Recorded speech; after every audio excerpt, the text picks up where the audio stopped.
You ever seen a spike in demand like this? You know, this isn't our first rodeo. This is kind of what we do. You know, we consider ourselves first responders. So in times of hurricanes, we've always stepped up to the plate in Puerto Rico and in other places. But this clearly is an exceptional time. I wanted to say from the outset how extremely proud I am of our Goya family around the globe that is working around the clock to get this much needed food out to where it's needed. You know, we're working tirelessly, we're producing, we're distributing, and, you know, at great personal sacrifice, I have to say, but I'm so very proud of our group. And anyone who has gone to the grocery store and found your products on the shelf, I'm sure is thankful for that. Can you sort of describe the challenges you're seeing right now, whether it's in production or distribution or raw input? What is the problem at this moment? Well, you know, as a privately held company, we have several months actually of product that comes from not only the United States, but around the globe. Some of our products are seasonal, so we have, you know, reasonable inventories. So we've been producing around the clock to get these products out. The big problem, I think, the biggest problem for us is the personal sacrifice. People working, burning the candle at both ends, and but so far, you know, like I said, I'm so proud of the group that stepped up to the plate, and they're just doing a fantastic job. Not only here in the United States, but in Europe, in the Caribbean, and in other places. So I realize that sales, Bob, have quadrupled since March 11th when we're talking about demand in supermarkets and food retailers. How does that compare to what we're seeing on the restaurant side of the business as well, given the fact that we are seeing so many closures and curtailed activities?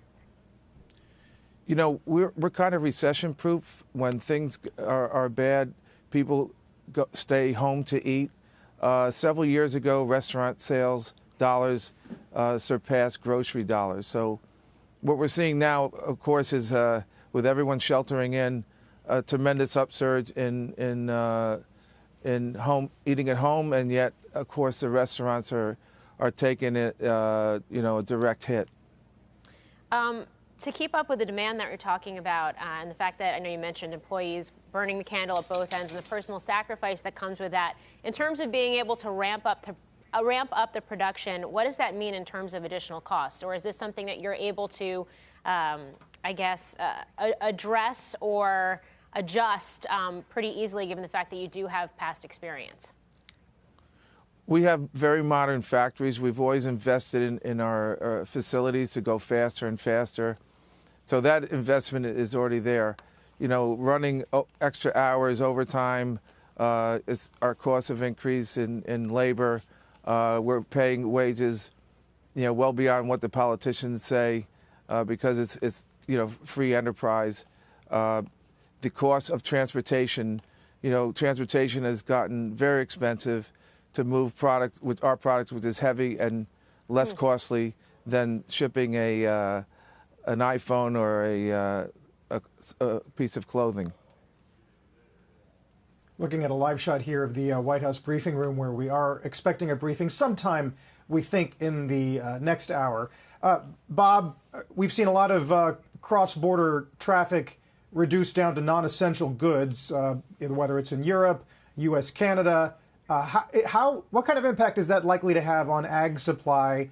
And are you guys considered not essential?